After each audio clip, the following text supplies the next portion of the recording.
Ok. Donc, on va enregistrer la séance pour permettre aussi à ceux qui ne sont pas là de pouvoir les visionner également après. D'accord. Donc, on va aller avec le premier sujet que je vais présenter. Si vous avez une bonne connexion, on peut essayer de lire ensemble et puis on va essayer également de répondre ensemble. Donc, je ne sais pas, est-ce que je vais interroger ou bien je vais vous laisser prendre la parole, hein? Celle qui pense que sa connexion est bien, elle va prendre, on va prendre chaque question, on va essayer de donner effectivement la réponse, voilà, à haute et intelligible voix, surtout si votre connexion est bien stable et qu'on peut vous entendre. Donc on va commencer avec la première question, parce qu'on est déjà pratiquement à 17h, pour ne pas rentrer dans la nuit, vous permettre également de vaquer à d'autres occupations. Donc la première question, s'il y a quelqu'un, il y a un volontaire qui veut répondre, on peut y aller.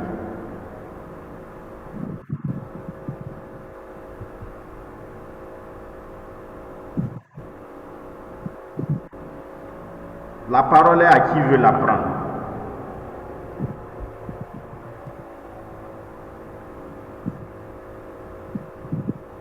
D'accord, si quelqu'un ne veut pas parler, je vais lire et puis bon, je vais répondre et puis on va continuer. Mais l'important là est que vraiment on ait quand même des échanges, quoi. Donc la première question dit, bon, l'instruction là c'est choisir là où les bonnes réponses, hein. Les soins obstétricaux et néonatales d'urgence sont des soins offerts à toute femme présentant des complications au cours de la grossesse, à un fœtus ou nouveau-né présentant des complications au cours de la période néonatale, à toute femme qui présente des complications au cours du postpartum, et on dit également tous les éléments. Si on regarde effectivement les composantes effectivement des sonos, on pourrait dire que lorsqu'on parle de soins obstétricaux et néonatales ou soins obstétricaux et néonataux d'urgence, sont des soins qui sont offerts à toute femme qui présente des complications, que ce soit au cours de la grossesse, que ce soit également au cours du postpartum, que ce soit également au cours de l'accouchement. Ce sont des soins également qui sont administrés également à un fœtus, parce que le fœtus peut avoir des problèmes in utero, si on prend par exemple une souffrance fœtale aiguë, ou bien si on prend un retard de croissance au cours de l'hypertension artérielle de la grossesse, on peut décider d'intervenir pour sauver la vie du fœtus. Donc, les sounous là sont également des soins qui sont administrés au fœtus, voilà, qui présentent des complications in utero ou bien au cours de la période également néonatale. Les sounous sont également des soins qui sont administrés aux femmes qui présentent des complications dans le postpartum. Donc, ici, si on devrait choisir la meilleure réponse là, c'est D. Voilà, donc la meilleure réponse là, ça va être D, parce que tous les éléments qu'on a énumérés là renferment également les choses. Question 2. Est-ce que quelqu'un veut répondre, lire et répondre?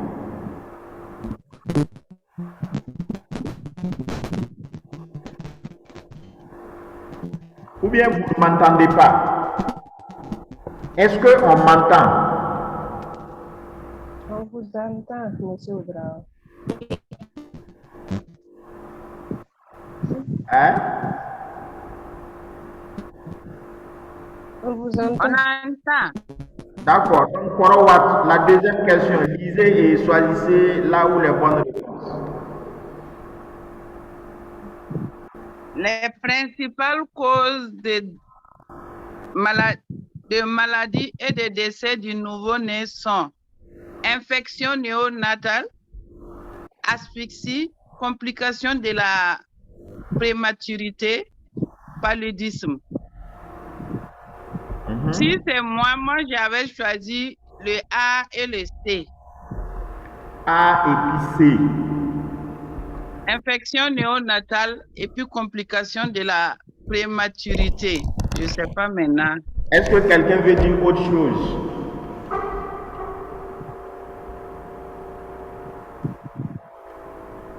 Hmm? Décès néonatal. Il n'y a pas de sages-femmes qui sont en néonat ici.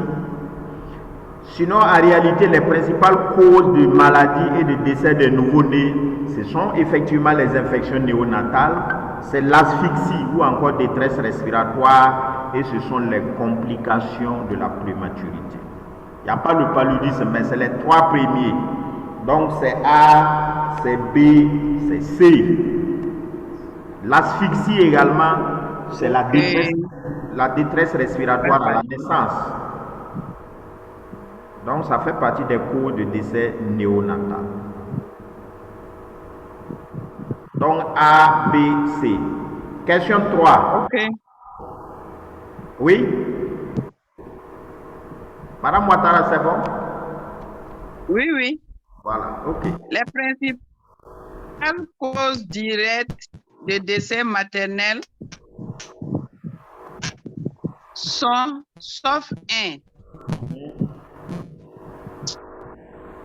Moi, j'ai mis grossesse, mais est-ce que c'est pas avortement?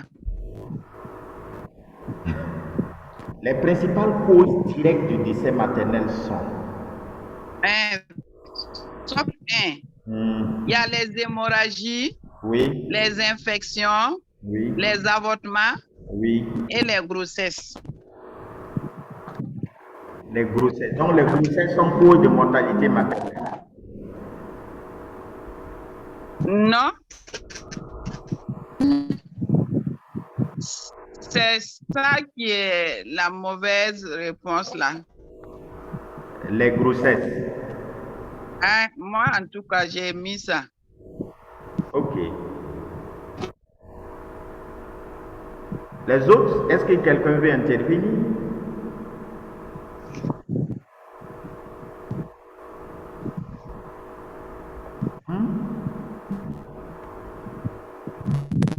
Bambara.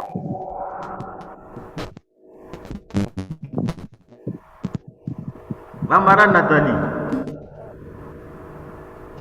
Pourquoi t'es caché? Hein? Non, je ne me cache pas. Sauf que la connexion est très mauvaise. Principale cause de décès maternel, les causes directes. C'est entrecoupé, je n'entends même pas tout. Ah, vous ne m'entendez pas? Est-ce que ce n'est pas un problème de connexion? Parce que là, je suis seul dans une salle et puis je parle tellement fort jusqu'à les gens viennent pour voir ce qui est là. Sinon, les principales causes là, c'est clair, hein, les hémorragies sont la principale cause de décès maternel. Ensuite, ce sont les infections. Ensuite, ce sont les avortements. Donc ici, le sauf 1 là, ce sont les grossesses. Les grossesses là ne sont pas cause de décès maternel. Même si le décès maternel est lié à une grossesse. Donc ici, l'intrus là, c'est les grossesses. Donc le sauf 1 là, si on le cherchait la bonne réponse, ça va être le D. Question 4. Volontaire. On a 40 questions, hein, 80 questions. Donc, allons-y rapidement et puis bon. On va finir aujourd'hui. Hein. Bon, si vous êtes dynamique,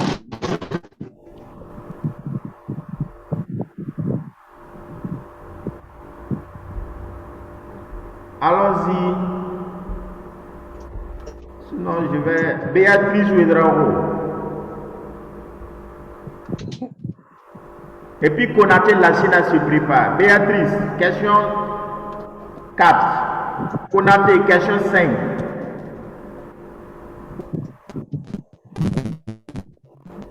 Béatrice.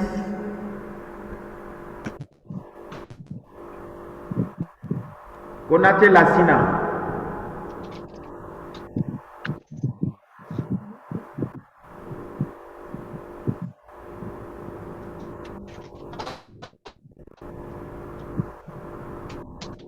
Bon, Madame Zoma Céline, question 4.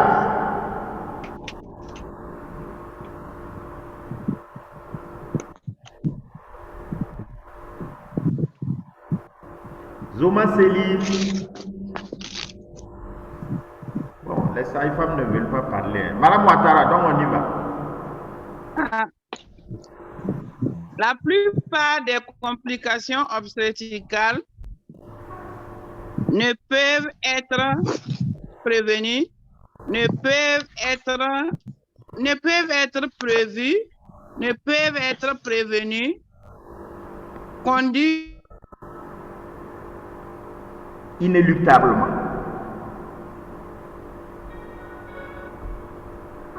Sauter cette question-là, si je ne me trompe pas. Hein? Moi-même, je crois que j'ai sauté. Oui, mais essayons toujours.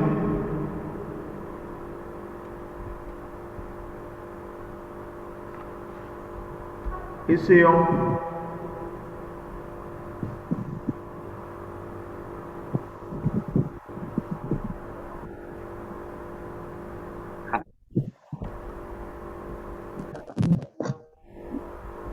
La plupart des complications obstétricales ne peuvent être prévenues.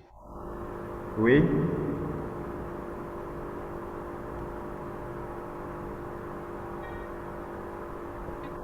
À la mort, là, je ne suis pas d'accord. Je n'ai pas coché ça. Moi, j'ai coché répondre au traitement ne peuvent être prévenus. Ok. J'ai laissé deux. Ok, d'accord. Est-ce qu'on peut prévoir une complication, un décès maternel? Est-ce que quand on a une femme là, est-ce qu'on peut, au cours des consultations prénatales, savoir celle-là, là, à son accouchement, là, elle va saigner? Ou bien celle-là, à son accouchement, elle va faire une éclampsie? On ne peut pas. Donc, les complications obstétricales ne peuvent être prévenues. C'est compliqué. Je vais vous rappeler maintenant. Je vais rappeler. Voilà, les complications obstétricales ne peuvent être prévues, elles ne peuvent pas être prévenues également. Voilà, on peut minimiser les risques, mais on ne peut pas prévenir une complication obstétricale. Heureusement, toutes les complications obstétricales ne conduisent pas à la mort. Ça, c'est clair. Et la plupart des complications obstétricales répondent au traitement efficace. Donc ici, à la question 4 là, les bonnes réponses là, c'est A, ne peuvent être prévenues, c'est B, ne peuvent être prévues, c'est D, répond le plus souvent au traitement. Okay. Donc s'il y a un traitement efficace, elles vont, en tout cas, on arrive à juguler la complication. Question 6. Est-ce que Konaté est là?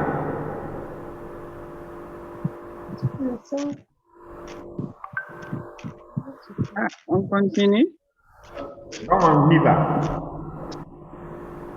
Les signes ou symptômes suivants peuvent révéler une menace d'avortement. Douleur pelvienne, Vous allez voir, désactiver, vous appuyez sur ça aussi. à type de colique parfois discret, saignement vaginal, au toucher vaginal, les doigtiers ramènent parfois des débris ovulaires, fièvre, frisson. Moi, j'ai coché le A et le B. A et B. Oui. Les signes ou symptômes suivants peuvent révéler une menace d'avortement. Est-ce que quelqu'un peut dire quelque chose? Douleur pelvienne à type de colique, saignement vaginal.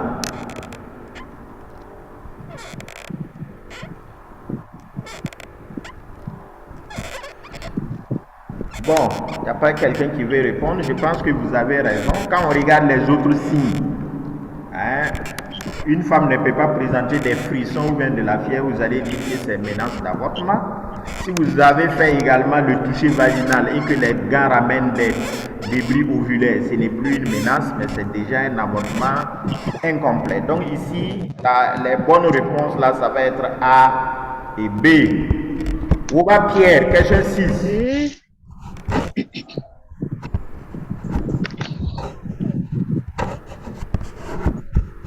Peter.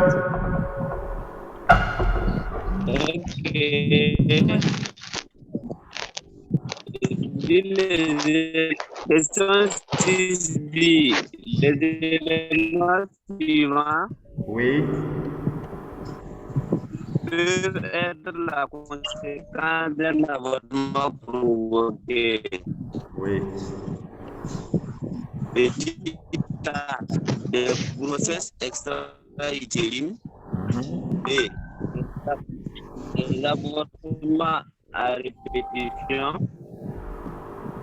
C, l'infertilité. Et D, tous les éléments ci-dessus. Moi, j'ai posé la question D. D. Tous les éléments ci-dessus. Ok. Je pense que vous avez... Je trouve que ces éléments... un avortement provoqué peut être à l'origine. Alors, Vous avez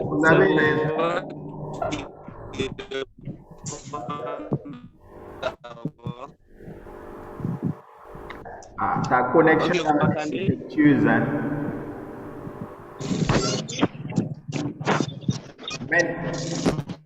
Monsieur Ouba, on va s'écouter. J'ai dit les grossesses extra-utérines. Ça peut être effectivement la conséquence d'un avortement provoqué.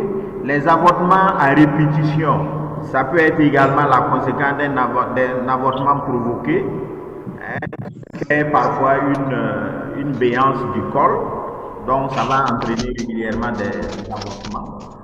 Et l'infertilité, si c'est un avortement provoqué, la plupart du temps, la complication, c'est une infection.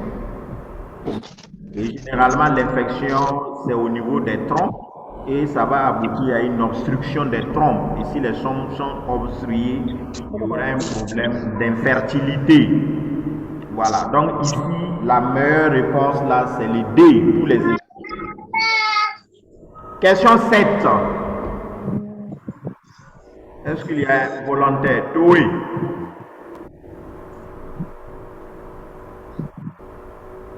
Ben, ça va de vous. Ramadou.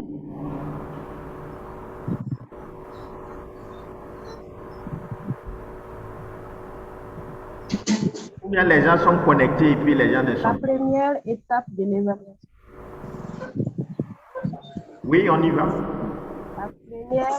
La première étape de l'évaluation initiale consiste à vérifier les signes vitaux, vraiment, faire une analyse complète, vraiment faire un examen, c'est ça qui... demander des tests de laboratoire. Voilà. La réponse est ça. Pour moi, la réponse est vérifier les signes vitaux, et faire un examen bimanuel, demander des tests de laboratoire. Oui. La bonne réponse c'est quoi?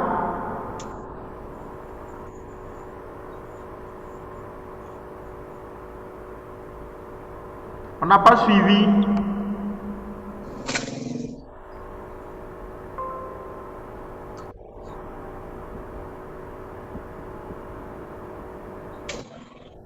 La bonne réponse, s'il vous plaît. Bon, d'accord. Donc, la première étape de l'évaluation initiale ou le bilan initial rapide, on demande c'est quoi? Est-ce que c'est la vérification des signes vitaux? Est-ce que c'est faire une anamnèse, un interrogatoire? Est-ce que c'est faire l'examen bimanuel? Est-ce que c'est demander des examens de labo? Je pense que ici, tout le monde sait que quand on parle de bilan initial rapide, il s'agit de vérifier rapidement les signes vitaux.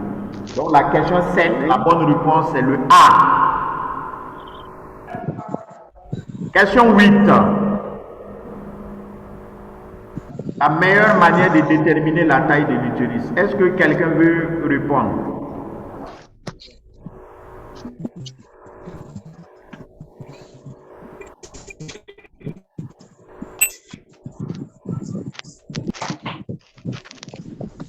La meilleure manière de répondre, de déterminer la taille de l'utérus. Béa.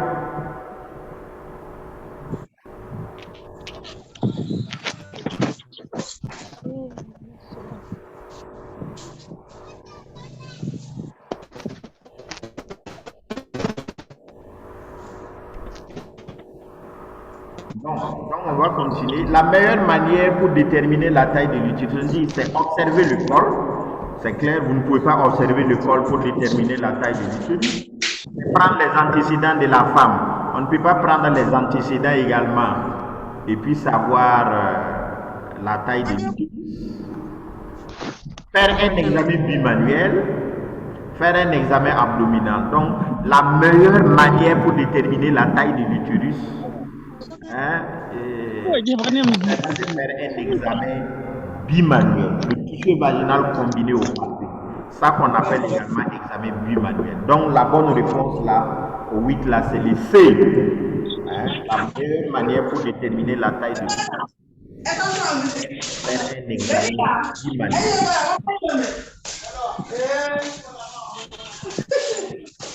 Ah, les micros. Quand vous ne parlez pas, il faut couper le micro. S5, Zongo, Sawadogo Angèle, Salvador Ramadou, Béatrice Ouedraogo. Si vous ne parlez pas, il faut fermer le micro. Sinon, on peut vous fermer à partir de là, mais ça ne va pas être joli. Ok. Question 9. Est-ce que quelqu'un est là? Madame Ouattara? Oui. Ah, donc nous deux, on va corriger. Vas-y.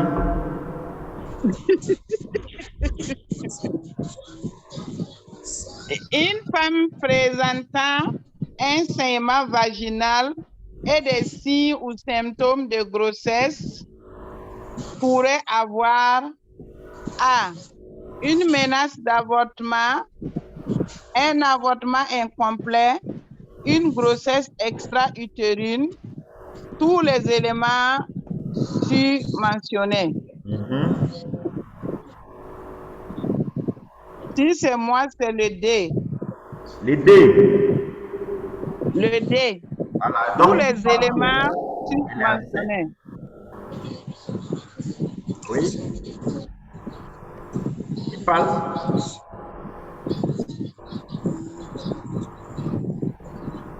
Voilà, donc une femme qui présente effectivement un saignement vaginal et elle a également des symptômes de grossesse, ça peut être tout, puisque vous ne l'avez pas examiné. On a dit qu'elle saigne et elle est enceinte. Donc ça peut être une menace d'avortement, ça peut être également un avortement incomplet, ça peut être une grossesse extra-utérine. Donc la meilleure réponse ici, là, c'est les D. Donc tous les éléments. Si elle saigne et qu'elle a des signes de grossesse, ça peut être tous les éléments. Question 10.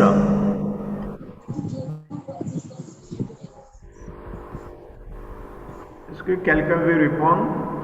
Là, l'important de la chose, là, c'est que ce soit interactif. Sinon, je peux vous donner les... Si c'est nous deux seulement, ce n'est pas intéressant. Et voilà, je peux donner les bonnes réponses dans le groupe et puis bon, on se quitte.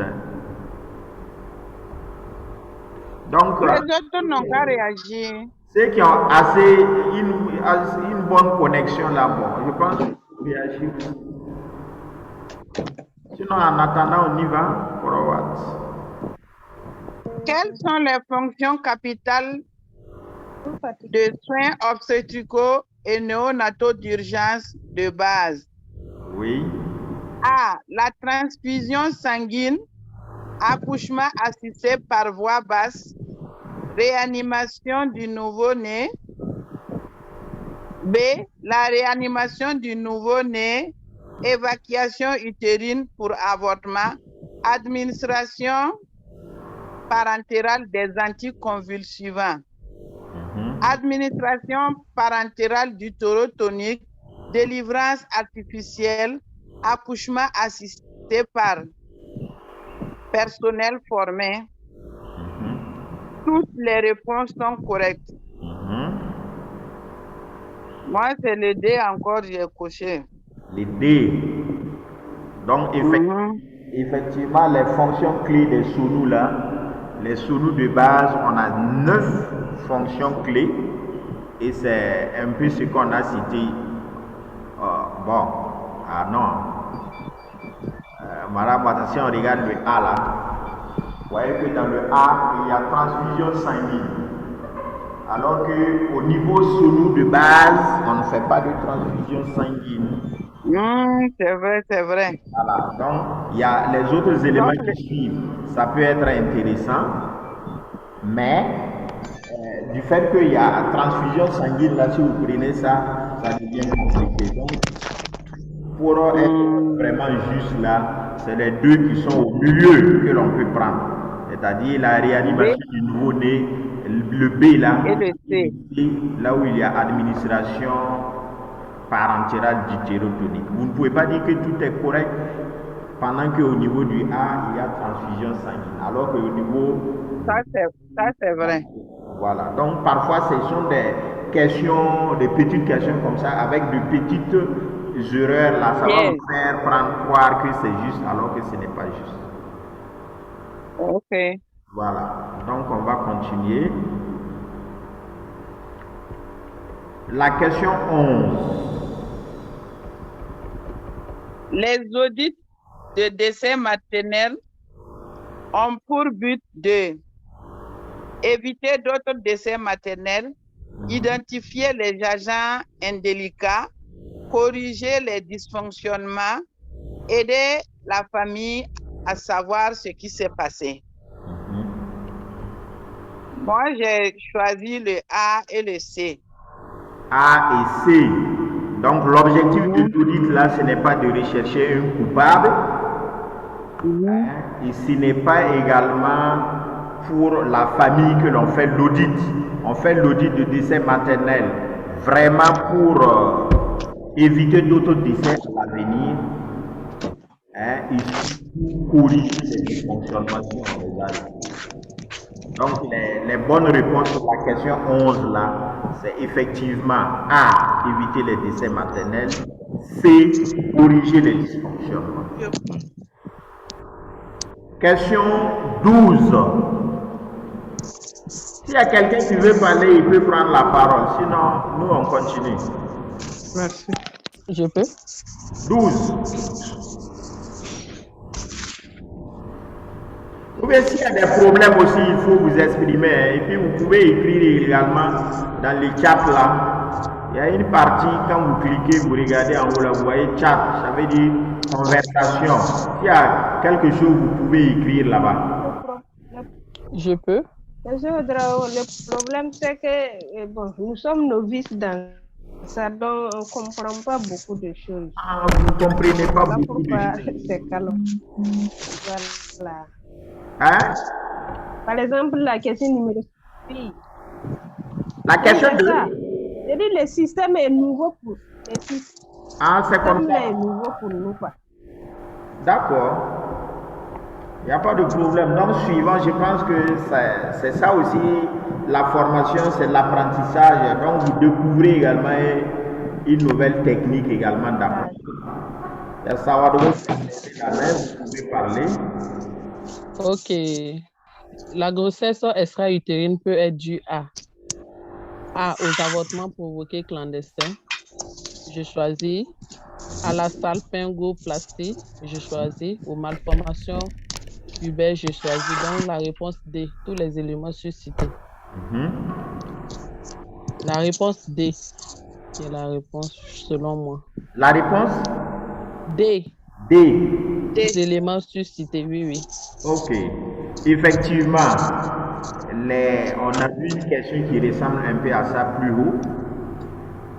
Les avortements provoqués clandestins, elles peuvent effectivement entraîner à la longue là, une grossesse extra-utérine.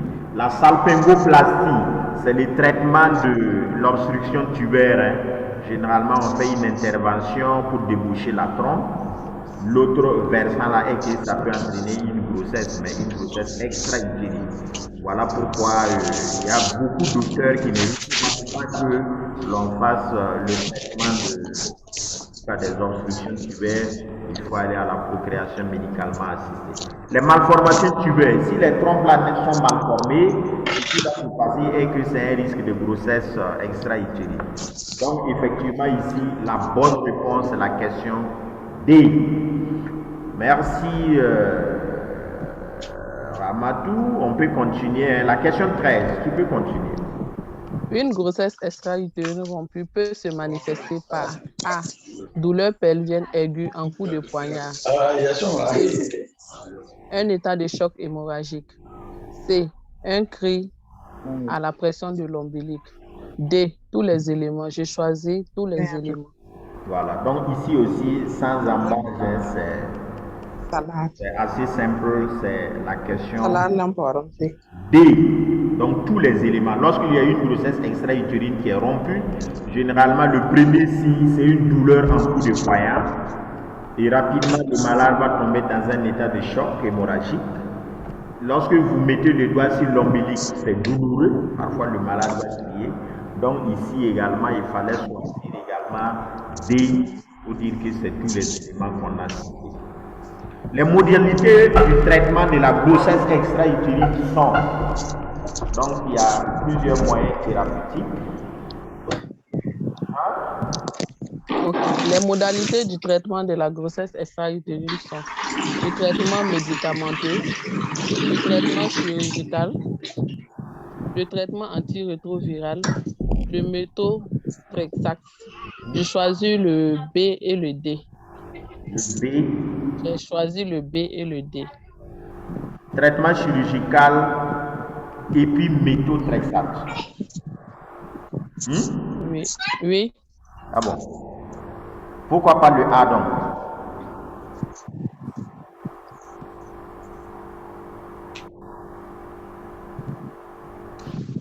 Le méthotrexate là, c'est un médicament?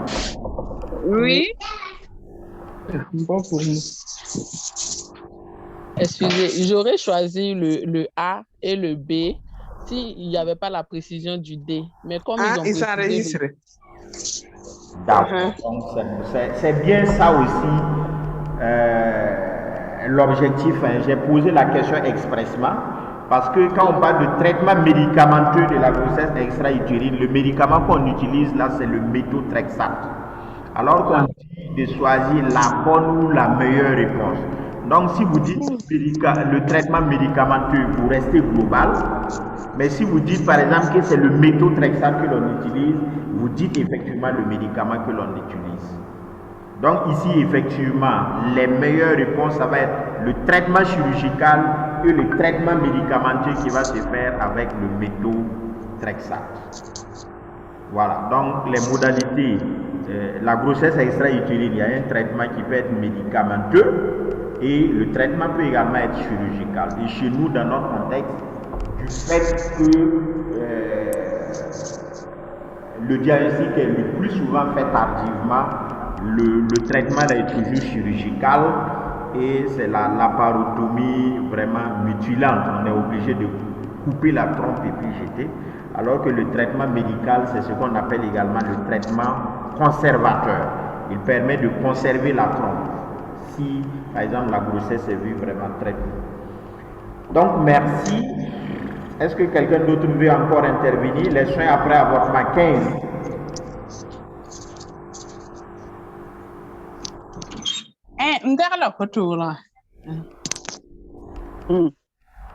Ok, les soins après avortement comprennent les soins après avortement comprennent les composantes suivantes sauf un. A. Traitement d'urgence des complications, y compris l'évacuation utérine. B. Le counseling. C. La planification familiale post-avortement. Et D. Aucun des éléments suscités. J'ai choisi la réponse D. Parce que le A, le B et le C font partie des composantes des soins après avortement. Voilà, c'est vrai que la consigne là, c'est mal. La consigne là, ça ne va pas trop parce qu'en principe, on devait avoir un quatrième parce qu'on a dit sauf un. Et quand on dit sauf un là, ça veut dire que c'est le sauf là que l'on veut.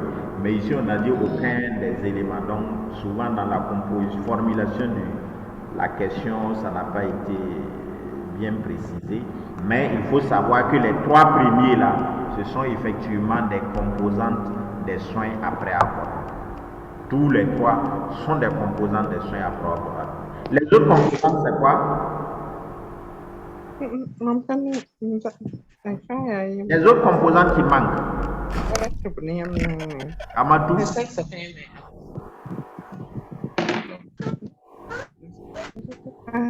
Il y a des composantes qui manquent.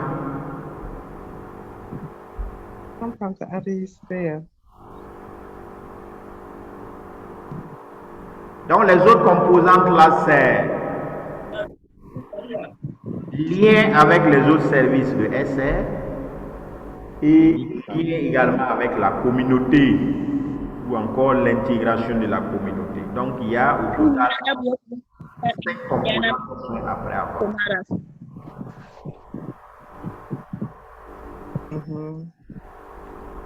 Alors on continue. Question 16.